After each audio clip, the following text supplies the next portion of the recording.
Sigo leyendo ahí un poquito. La retirada de la libido a la fantasía, fíjense, esto es clave, porque es otro modo de nombrar o otro factor a tener en cuenta para la formación de síntomas.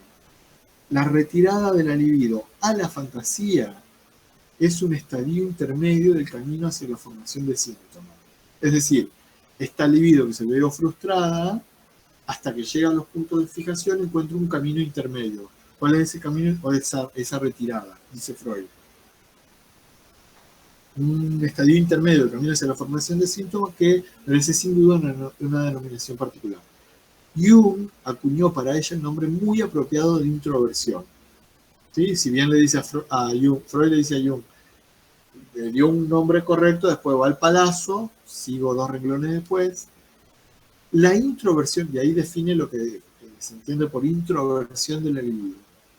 La introversión designa el extrañamiento de la libido respecto de las posibilidades de la satisfacción real y la sobreinvestidura de las fantasías que hasta ese momento se toleraron por inofensivas. Ahí está la sobreinvestidura, eso es lo que despierta el conflicto. ¿Sí? La introversión de la libido es esa libido que dejó de lograr ese modo de satisfacción, se vio frustrada, se introvierte, ¿no?, hacia el mundo de la fantasía. Esa introversión de la libido recatectiza, eleva el monto que es tolerable para la fantasía, despierta el conflicto porque el ideal del yo, que mide al yo, le dice no, de este modo no, este tipo de satisfacción no se puede llevar a cabo, se reprime y a partir de eso, con la atracción de los puntos de fijación y la condensación y los desplazamientos, se logra la formación del síntoma. ¿Sí? Esto parece metapsicología de la metapsicología. Algo por el estilo. Pero fíjense el factor económico como es gravitante para el conflicto. Sin ese factor económico no se generaría el conflicto. ¿Sí? ¿Se siguió la idea? Más o menos. Yo insisto con la pregunta. A mí me parece que para poder ubicar esto es la pregunta que ustedes tienen que armar y que la pueden señalar ahí, digamos, ¿no? Como respuesta es, ¿qué papel cumple la fantasía en la formación de síntomas? Usted a eso lo tiene que saber como el ABC. ¿Sí? ¿Qué papel cumple la fantasía en la formación de síntomas? Y para ubicar eso es, relevante que ustedes ubiquen la introversión de la libido. ¿Sí? Bueno, por supuesto que tiene su dificultad. Habrá que releer ahí lo suficiente como para tratar de zanjar esa cuestión, pero bueno, intentamos al menos responder ese papel que cumple la fantasía.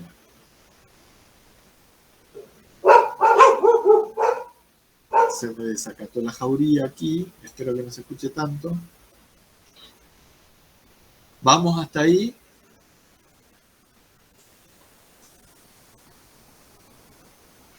¿Cómo vamos hasta ahí? ¿Se sigue?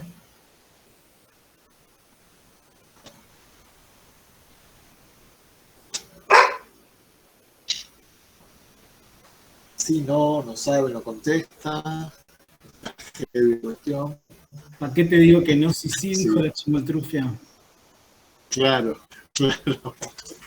Se intenta seguir, se intenta. Quiere decir que quizá no se consigue. Bueno, habrá que retomar con entusiasmo esa lectura, ¿sí? Bueno, seguir haciendo. Profe, recién llego. ¿Por dónde van? Bien.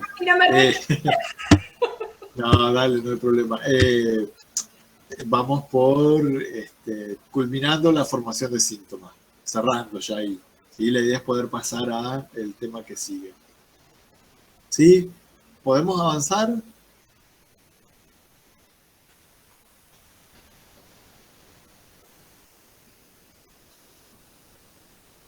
Sí, pero igual no lo vamos desde el más allá, sí, vamos a ver si vamos, porque la idea es ahora trabajar segunda tópica, ¿verdad? Habíamos quedado en eso.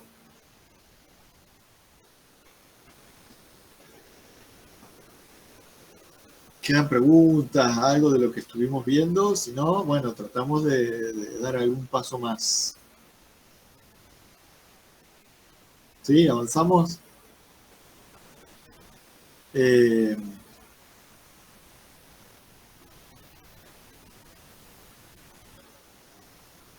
Bueno, avancemos. Avancemos. Simplemente Magalí, que recién te sumás. Después, en todo caso, ponete en contacto con tus compañeros o compañeras para ver lo que trabajamos, ¿no? Respecto de esto, lo que tratamos de hacer, que aparece ahí en la página 340, es cuál es el papel preponderante que desempeña la fantasía en la formación de síntomas, ¿sí? Así que, bueno, eso, así como para que después lo puedas rastrear. Nosotros habíamos ubicado, ustedes han trabajado ya más allá del principio de placer, donde Freud plantea la segunda dualidad, lo trabajaron en el teórico, y hubo un taller, no sé si pudieron participar, de lectura la semana pasada, no sé si esta semana se va a hacer nuevamente, donde trataron de abordar esa temática. La propuesta que nosotros teníamos para hoy era, porque es algo que no lo han visto, digamos, no lo hemos visto, es avanzar con la formulación de la segunda tópica, ¿sí? Y para eso tenemos la conferencia 31. Ustedes tienen una serie de textos ahí que son un par de capítulos del yo y el ello y la conferencia 31. Donde Freud formula, donde aparece la formalización de la segunda tópica es el yo y el ello, texto de 1923. Las conferencias estas nuevas conferencias son posteriores a las que veíamos recién, unos años después, son del 30 y piquito. Freud retoma un poco las argumentaciones que ahí hizo. Yo voy a situar algo, a ver, después lo rastrean, en Más allá del principio de placer, Freud tiene una frase que dice que, no es literal, no es textual, pero dice que el yo y la conciencia no coinciden, que hay partes del yo que son inconscientes. Freud viene ya como advirtiendo que este modelo de aparato psíquico que él había estipulado le empieza a hacer algo de ruido, ya hay algo ahí que no termina de cerrar. Incluso nosotros ya esta anticipación la teníamos en la introducción del narcisismo, ¿no? Que se acuerdan que decíamos, ahí Freud dice, bueno, no nos asombrará el día de mañana encontrarnos con una instancia, bueno, etc. Freud a todo esto lo resuelve, lo reformula en 1923 con el nuevo modelo de aparato psíquico que formula con las instancias ello, yo y super yo.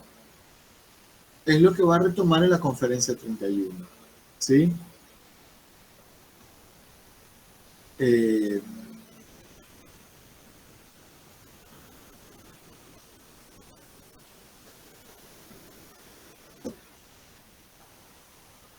Esto lo digo así también de un modo general, después vemos si podemos ubicar algunas cosas, ¿sí? Porque vamos a tener que meter el acelerador, pisar el acelerador. Freud lo que va a decir de alguna manera, esto lo digo así muy esquemática y brevemente, después ustedes lo tienen que llenar de contenido, pero Freud lo que va a señalar es que nacemos puro ello y de la parte de ese ello que está en contacto con el mundo exterior, hay una parte que se va diferenciando. Esa parte que se va diferenciando es lo que va a dar lugar al yo, ¿sí? La parte coherente, organizada de ese ello es el yo. Fíjense de alguna manera como Freud está señalando que ello y yo están constituidos del mismo material, ¿sí? Ahora, esa parte, por estar en contacto con el mundo exterior, Freud lo dice, polo perceptivo o conciencia, esa parte que está en contacto con el mundo exterior va a dar lugar a la conformación de ese yo. A ver, y a través de esto, ahí nos estamos adelantando un poco, pero ¿a través de qué mecanismo? ¿Qué mecanismo es el que posibilita la conformación del yo? La identificación. Efectivamente, el mecanismo que posibilita que el yo se conforme es la identificación, ¿no? Ahí lo puso Melissa también. Ustedes tienen ahí acá alguna referencia muy breve Freud va a hacer. primera elección de objeto de amor, efectivamente. Freud tiene en el capítulo 7, donde, digamos, en este caso, sí, Freud, digamos, va a ubicar esta idea de la identificación como este primer lazo afectivo con el objeto, que uno podría pensar que al principio no está mediatizado por el yo, es decir, es el ello el que inviste al objeto, y a partir de esas investiduras de objeto, que después vuelven, cuando vuelven, lo que van trayendo son identificaciones, se van conformando identificaciones. Yo no me voy a meter por ahí porque no vamos a poder avanzar, sino es medio complejo, pero uno puede distinguir la identificación primaria de la identificación secundaria, pensando a la primaria como es constitutiva, digamos, ¿no? Y las secundarias son las que se van a venir agregando después de que hay un yo, aunque sea incipiente. Profe, igual dimos algo en psico del desarrollo sobre eso. Perfecto, bien. Así que recuperen eso.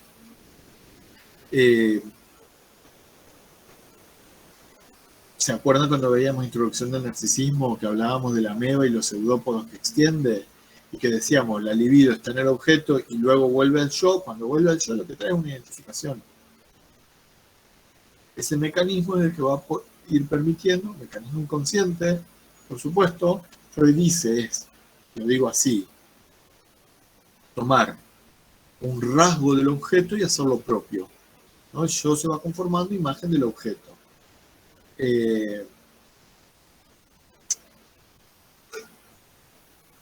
Bueno, no me voy a meter más por ahí porque si no, no vamos a poder avanzar y ya estamos al horno. A ver, yo lo que les decía entonces, el yo se conforma vía identificación, es lo que esa nueva acción psíquica que nos quedaba ahí como boyando en la introducción del narcisismo, bueno, ahora podemos agregar que tiene que ver con esta acción, ¿no? Con este mecanismo que es inconsciente. No es imitación en un sentido consciente o voluntario. No es copiar al otro de modo consciente. Digo, porque si bien aparece ese término, tenemos que tener en cuenta que es de modo inconsciente. ¿Por qué? Porque la imitación es, qué sé yo, tenemos distintos personajes, pero, por ejemplo, Tarico, Fátima Flores, qué sé yo, quién más, Bossi. Esas son imitaciones conscientes, voluntarias. La identificación no pasa por ahí, ¿sí? Es hacer de modo inconsciente propio un carácter, un rasgo del objeto. Lo tomo por el lado del rasgo, pero bueno, es un poco más complejo. Me pregunto esto yo en este momento, digo, esos rasgos, digamos, que justamente al no tener una relación con el objeto definida, tiene que ver con esa marca y la cantidad de intensidad que dejó esa experiencia con el encuentro con el objeto, pensado como más profundo, digo, porque si no... Sí, en realidad... Tener conciencia plena en el encuentro con los primeros objetos. Se inscribe eso y se inscribe lo que más adelante hablamos de los representantes y la carga energética que tiene asociado a eso, ¿no? Sí, tiene que ver con eso de la intensidad y sobre todo con esta idea de las pérdidas del objeto, ¿no? Como los objetos que se van perdiendo son los que se van quedando incorporados vía identificación, ¿no? Bueno, así, abuelo de pájaro, muy abuelo de pájaro lo que estamos viendo, pero es compleja la cuestión, ¿no?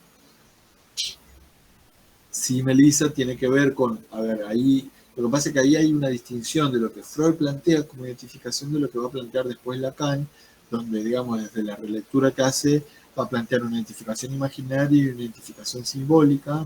No nos vamos a meter por ahí, van a tener posteriormente oportunidad de encontrarse con eso, pero sí el estadio del espejo tiene que ver con esa nueva acción psíquica de introducción del narcisismo que termina generando un yo, la idea de una unificación que posibilita que un yo se vaya constituyendo, que es mi identificación primaria, que ahí es con el objeto total, o con la imagen del objeto, digamos, ¿no? Bueno, no nos vamos a meter por ahí porque, insisto, quiero avanzar al menos con una presentación. Sí, rescato la idea de que ninguno de los dos plantea que la identificación initi y miti copia a las madres o a los padres padres, sí.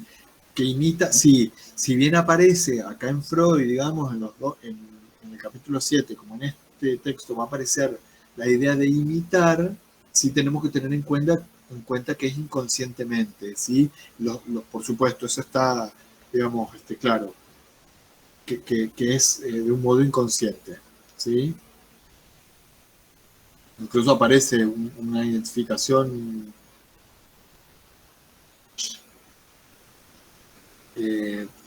total, digamos, en el capítulo 7 de un niño que pierde su gatito, muere su gatito, y a partir de eso el niñito empieza a comportarse como si fuese el gato.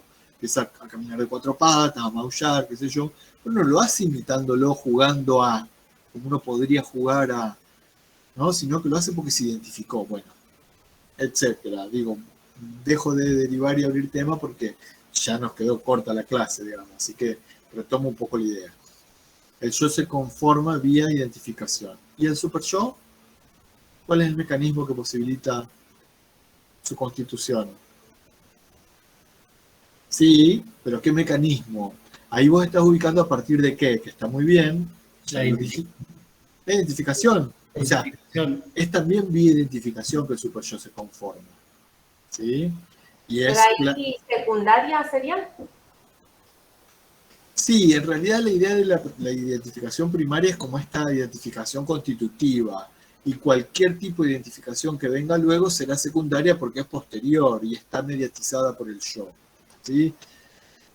Cric, cric, lo dejamos picando ahí porque esto es complejo. Son cosas que el super yo de los padres luego va a ser el super yo de los hijos, efectivamente. Pero esta idea de, sí, efectivamente, acá Freud también lo va a traer a esto. Esto aparece en Freud. En la conferencia lo van a ubicar. El super yo como heredero del complejo de Edipo también se conforma de identificación. ¿Sí? Después, ahora veamos si podemos avanzar con algo de esto, lo vamos a retomar.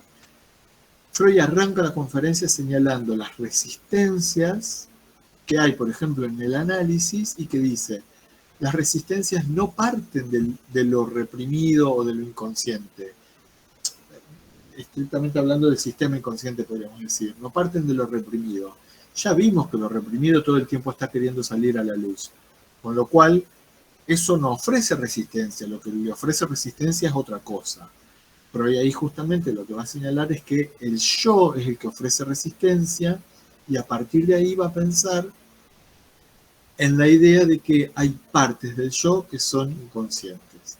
Eso lo lleva, estamos en la conferencia 31, eso es lo que lo lleva a Freud a formular la idea de que el yo tiene partes que son inconscientes y que lo obliga a la necesidad de formular el nuevo modelo de aparato psíquico. ¿Sí? Freud inicia un poco la conferencia con eso, yo estoy queriendo saltear algunas cosas para poder avanzar, después ustedes lo rastrean, pero reubicar eso, ¿sí?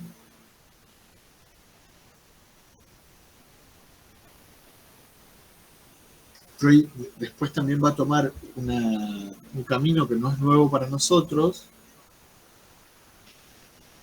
que es ver qué sucede en la patología para después explicar lo que sucede en la normalidad. Y retomo un poco las argumentaciones que habíamos visto en Introducción del Narcisismo. ¿Se acuerdan? Que Freud ahí ubicaba que la persona, el paranoico, por ejemplo, tiene la idea de que es observado, de que alguien, no sé, lee sus pensamientos, etcétera, etcétera. Freud acá retoma un poco esas argumentaciones. Entonces, después ustedes leen todo, por supuesto. Estoy en la conferencia 31, página 55. ¿Sí? Hacia la mitad del texto, donde culmina el párrafo que viene iniciado de la página anterior, después ustedes leen todo, Freud se hace una pregunta, retomando un poco esta argumentación, ¿sí? ¿Qué tal si estos locos tuvieran razón? ¿Se ubican dónde ando? ¿Se ubican? Página 55, ¿sí? Final del primer párrafo, ¿sí? Freud se hace una pregunta, dice... ¿qué tal si estos locos tuvieran razón? Si en todos nosotros está hablando de esta idea de alguien que tiene digamos, la certeza de que alguien le lee los pensamientos, que sabe lo que van a hacer, etcétera, etcétera. Dice, ¿qué tal si estos locos tuvieran razón? Si en todos nosotros estuviera presente dentro del yo una instancia así que observa y amenaza con castigos, con la sola diferencia de que en ellos se habría separado más tajantemente del yo y desplazado de manera errónea de la realidad exterior. Un poquito más adelante, algunos renglones, 5 o 6 renglones, dice, ya el contenido del delirio de observación sugiere que el observar no es sino la separación del enjuiciar y castigar. Y así corregimos que otra función de esa instancia tiene que ser lo que llamamos nuestra conciencia moral. Después vamos a pasar en limpio estas funciones que Freud está nombrando acá. ¿De qué está hablando Freud? ¿Qué nos está anticipando? ¿Del super yo? El super yo, efectivamente. Fíjense en la página siguiente. Página 56, los últimos renglones del parrafito que viene cortado de la página anterior, dice, designaré en lo sucesivo super yo a esa instancia situada en el interior del yo, ¿no? Super yo. De alguna manera Freud lo que dice es que esto que yo les decía hoy, hacemos puro ello, hay una parte de ese ello que se va diferenciando y conforma el yo, y después va a señalar que hay una parte de ese yo que se separa y que va a ser el super yo. A mí me resulta interesante siempre señalarlo esto, la traducción literal de super yo es, en realidad el término en alemán es Über-Ich. Über es sobre. El Über-Ich es sobre el yo. Es algo que está encima del yo. No solo a partir de esto que se separa, sino que todo el tiempo lo está controlando, midiendo, siguiendo, castigando, etc. ¿Sí? Quizá con la idea del super yo, eso está vigente, por supuesto, pero con lo del Über-Ich, en esa traducción más literal, queda un poco más claro aún.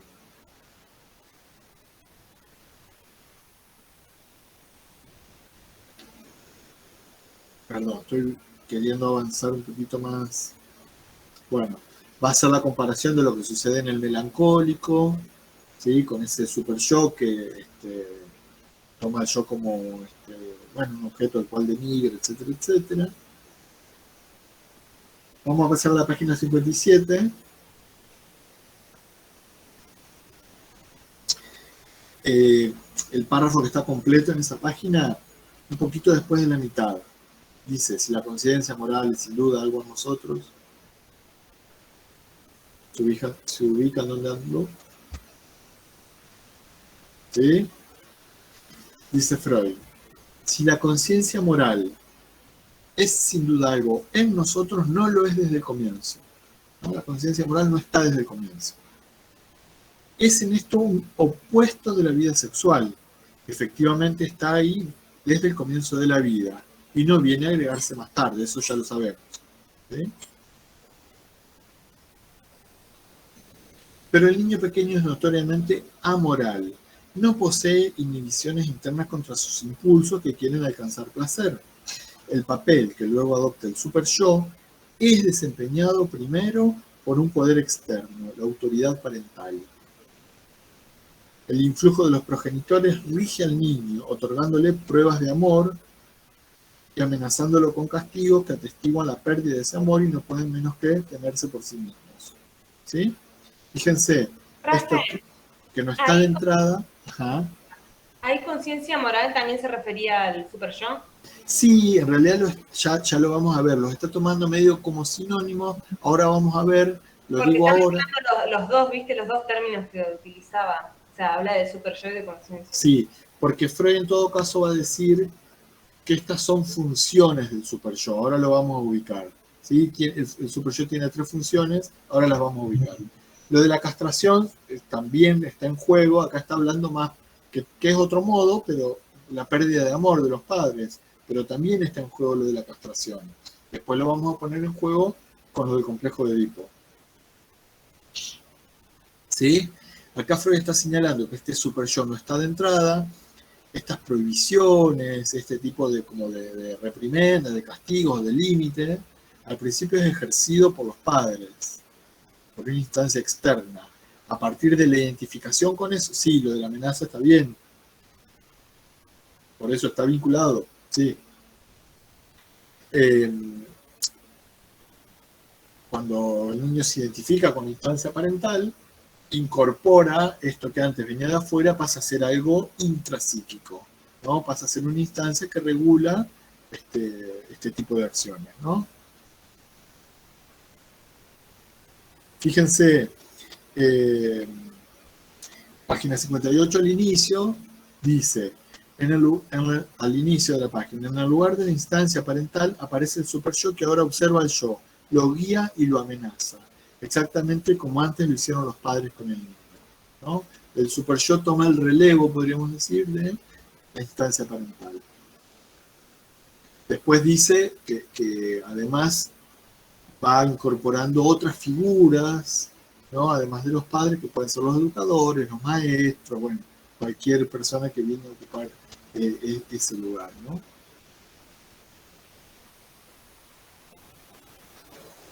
Vamos a pasar después ustedes leen todo, al último párrafo de la página 58. Fíjense, el último párrafo dice, en cuanto a la transmutación del vínculo parental en el super yo, está retomando un poco esa idea, ahí salteo unos renglones, 4 o 5 renglones. Confórmense entonces con las siguientes indicaciones, dice Freud. ¿Lo ubican andando? ¿Sí? Después de esto que acá nos dice Freud, confórmense, después hay que ir a agregar texto, ¿no? Del yo y el ello, de la identificación, por lo pronto nos vamos a quedar con esto, ¿sí? Que él señala acá. La base de este proceso es lo que se llama una identificación. O sea, una asimilación de un yo a un yo ajeno. A consecuencia de la cual ese primer yo se comporta en ciertos aspectos como el otro. Lo imita, agreguemos de modo inconsciente, por así decirlo, acoge dentro de sí, lo incorpora, ¿no? Se ha comparado la identificación, y no es desatino, con la incorporación oral, canibálica, de la persona ajena. La identificación es una forma muy importante de la ligación con el prójimo, probablemente la más originaria. Ahí se para, digamos, ¿no? La idea de querer la identificación con la elección de objetos, etcétera, etcétera.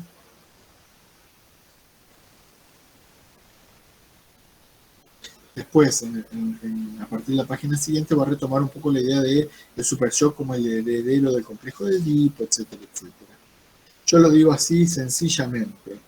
Freud lo que está señalando acá es que este super yo, el ejemplo de la carta, sí, ahí lo de la identificación histérica, ¿no? Acá lo que tenemos que vincular Pero es... dice justo, hace una analogía con el yo de la otra persona. Sí, pero ahí no sería válida para pensar la identificación que conforma el super yo. ¿Por qué? La dificultad es esta. A ver, lo digo de este modo. Freud plantea que el primer tipo de lazo afectivo es la identificación. Y que eso marcha sin conflicto hasta que se genera el complejo de Edipo, que ahí entra en juego, o aparece el conflicto entre la identificación y la elección de objeto, justamente por estas posiciones, ¿no? Del niño querer poseer a la madre como objeto de amor y se identifica con el padre como a quien quiere reemplazar y por eso se despierta el conflicto. Lo que termina generando, sobre todo a la salida del complejo de Edipo, un poco lo que traía Melissa, nosotros ya vimos esto. Lo que expulsa al niño, vamos a tomar el caso del niño, al niño del complejo de Edipo es el complejo de castración. Podríamos decir así, hay una salida brusca del complejo de Edipo justamente por el complejo de castración. Esa salida brusca implica que tenga que haber una renuncia brusca también de estos objetos. Entonces, ese retiro desalivio de los objetos trae estas identificaciones que van a ir a ocupar un lugar particular. Es lo que va a formar el super yo. Que se asienta sobre una identificación primaria que recaía sobre los padres. Es decir, esta identificación que se produce ahora refuerza una identificación que ya preexistía. Pero como es este retiro brusco, va a formar parte de esta nueva instancia que es la que Freud nombra como el super yo. ¿Sí? Por eso no sería válido lo de terciaria, sino que refuerza una identificación primaria con los padres. ¿Qué te pasa, Maxi? ¿Estás ahí revoleando cara?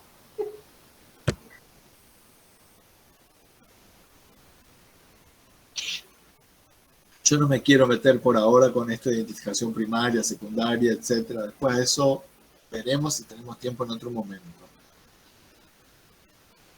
Al menos de modo general, y siguiendo un poco lo que Freud plantea acá, ya sabemos, el super yo es el heredero del complejo de Edipo. Supongamos el niño. El niño se identifica con el padre, ¿no? Es un objeto de amor y además se identifica con él.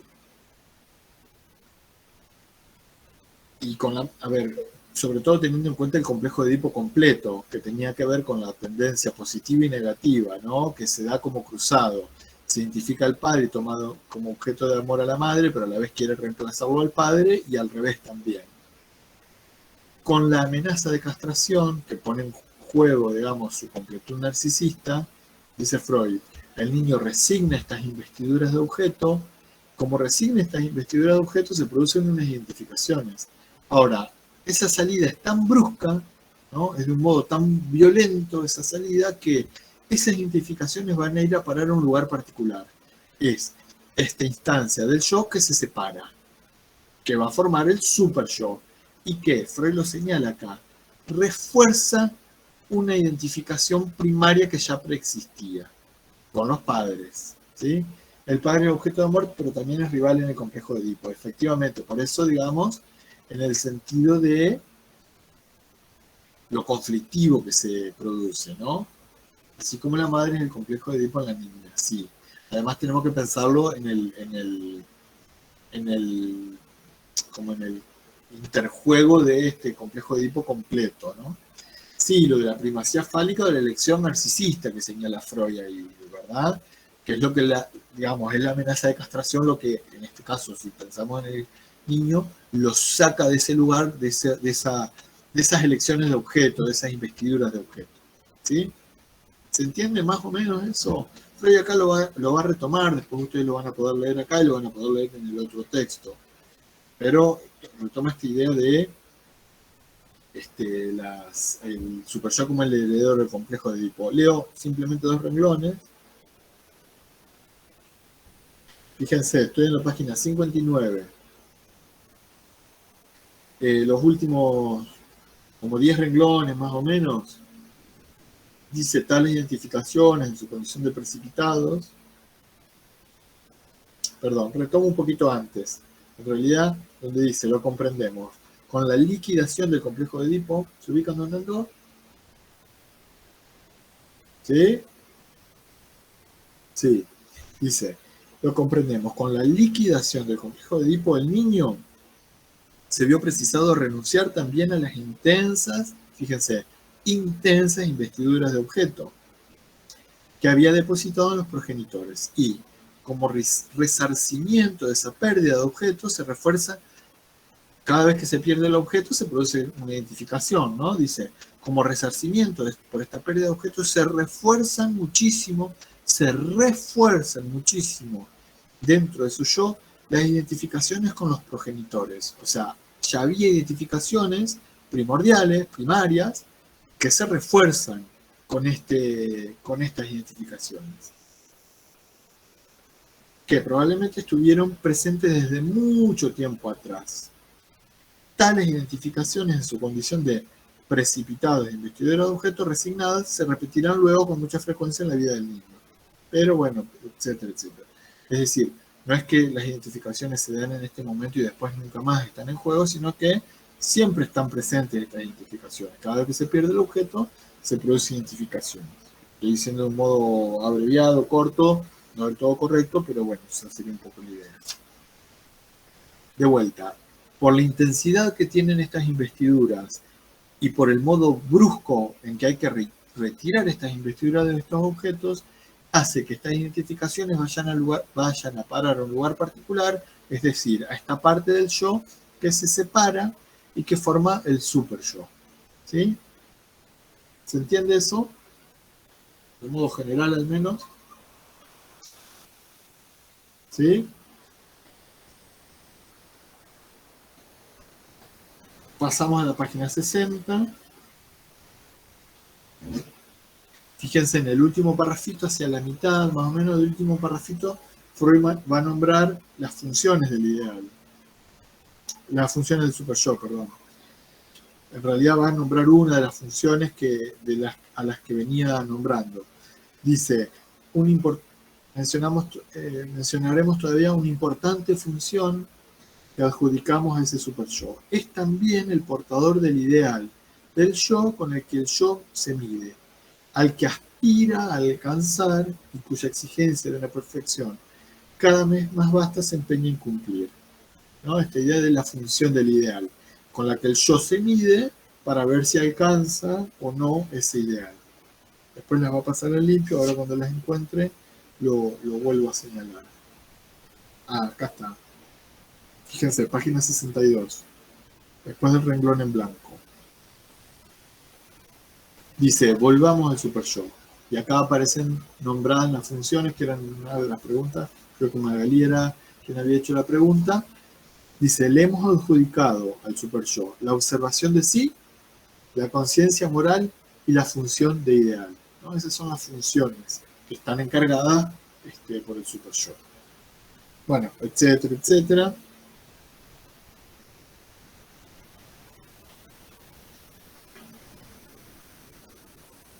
Quiero señalar un par de cositas más, a ver si por lo menos como pantallazo, como siempre les digo, después ustedes leen todo. Saltamos rápidamente hasta la página 67. Freud va a tomar de Nietzsche y de George Grodek este modo de nombrar el ello. Sí, ahí aparece el ello, ¿no? Yo leo una partecita, después ustedes completan la lectura. Freud va a decir, después del George Grodek, estoy antes del renglón en blanco, unos 5 o 6 renglones antes. ¿Se ubican dónde ando? Entonces ya usaremos más el inconsciente ahí. Dice, en lo sucesivo lo llamaremos el ello. En lo sucesivo después del George Grodek, en lo sucesivo lo llamaremos el ello. Este pronombre impersonal parece particularmente adecuado para expresar el principal carácter de esta provincia anímica, su ajenidad respecto del yo, por eso el ello, ¿no? Como algo ajeno al yo. Si viene algo propio, aparece como algo ajeno. Super yo, yo y ello son ahora los 3 reinos, ámbitos, provincias en que descomponemos el aparato anímico de la persona y de cuyas relaciones recíprocas nos ocuparemos en lo que sigue. Freud de alguna manera va a señalar que esta distinción entre ello, yo y super yo, los límites entre una instancia y otra no son tan claros, ¿no? Más que trazar líneas divisorias bien nítidas, son como difuminadas, ¿no? Hay como, justamente por esto, porque están muy entrelazados. Y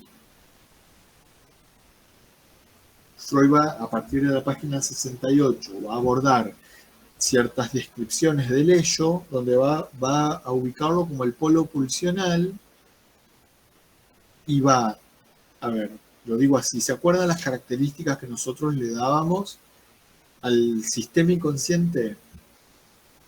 Atemporal, principio de placer, proceso primario, es decir, condensación y desplazamiento, no existe negación, no hay contradicción.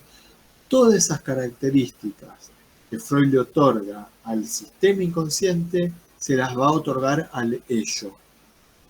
El ello es el polo pulsional que va a funcionar regido por el principio de placer, donde no hay contradicción, donde no hay negación, donde no existe el arreglo temporal, donde hay principio de placer, donde hay proceso primario, es decir, condensación y desplazamiento.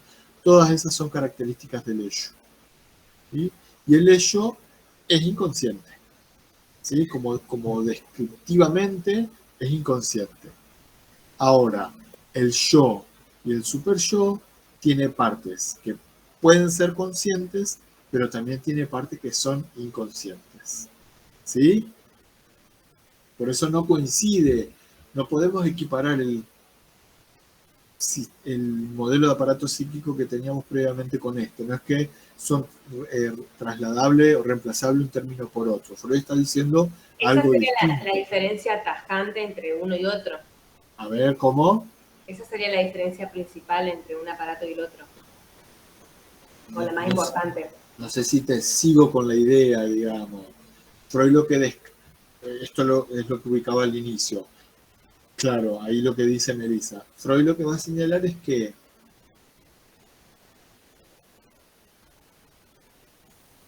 a ver cómo le digo.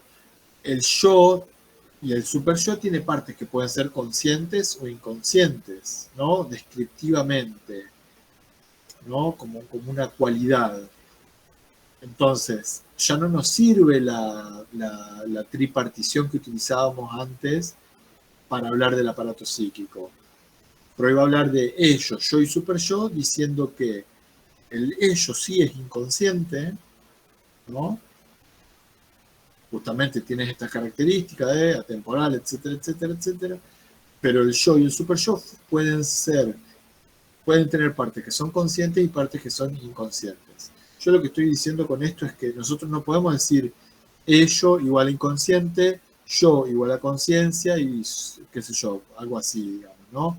No, esa superposición de un aparato, de un sistema o de un modelo con el otro no funciona, porque si no, no habría necesidad de formular un nuevo aparato.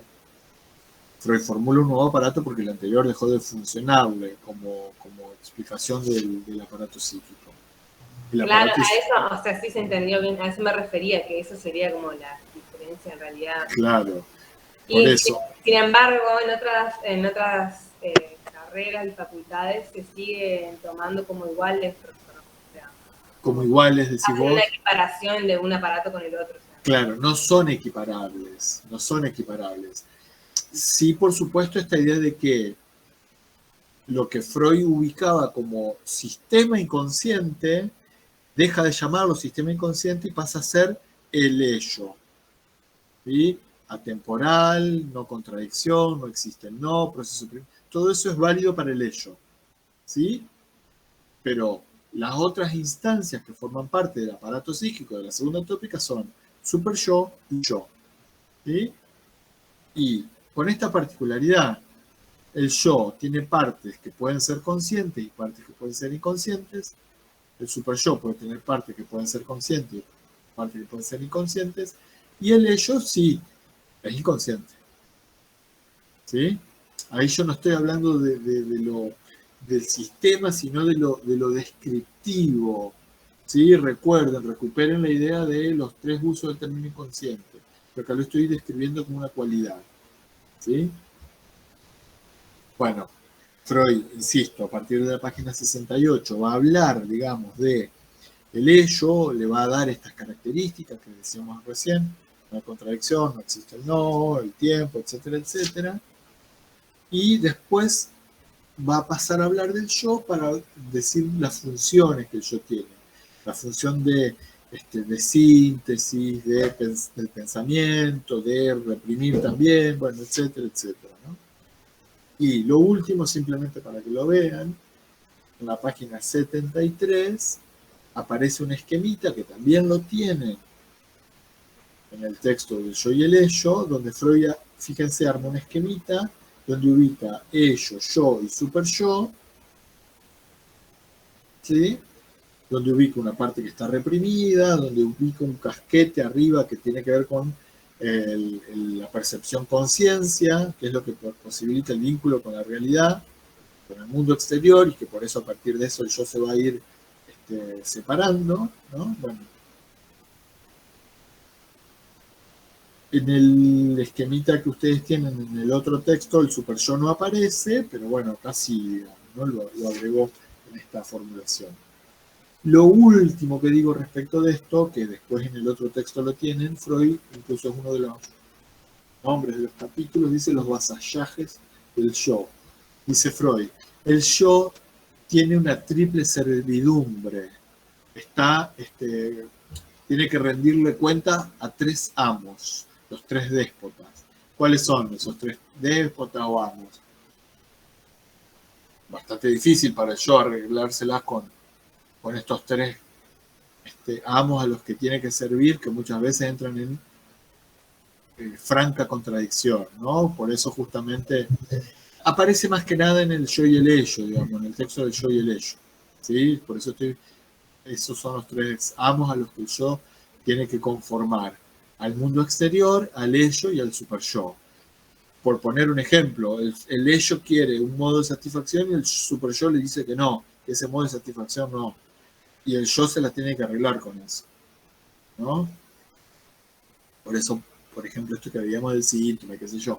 Pero bueno, digo, en el otro texto lo van a encontrar acá, no recuerdo si en la conferencia aparece mencionado, la verdad es que no me acuerdo, pero sí en el yo y el ello aparece esta triple servidumbre o vasallaje a la que se ve sometida el yo. ¿Sí? Medio como conciliador ahí, intentando conciliar, y bueno, medio tironeado, medio el Tupac Amaru de la psiquis, digamos, ¿no? Tironeado por estos tres amos. Bueno, nos quedan 2 minutos, podemos extendernos un par de minutos más, pero en el texto aparece el ello en la parte más oscura. Sí, Freud le da así como cierta caracterización para que tratemos de entender de lo que él está hablando. Habla de esa parte oscura, por eso el ello es como lo más desconocido para nosotros, por eso es ese pronombre impersonal con el que lo nombra. Habla de el polo pulsional, habla de esa parte oscura, una caldera de pasiones. Después caracteriza al yo como la prudencia y la razón, ¿no? Medio como que los opone justamente para caracterizarlos.